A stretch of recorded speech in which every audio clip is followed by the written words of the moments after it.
Yun mga idol, magandang umaga po. Andito na po tayo sa ating surfing spot. Dito po sa Andu Island. Yan.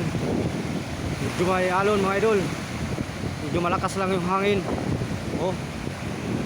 Malaki-laki yung alon mga idol. Right. There we go. Yari na our surfing spot. Andu Island. For how many years makaka-surf din tayo ulit dito.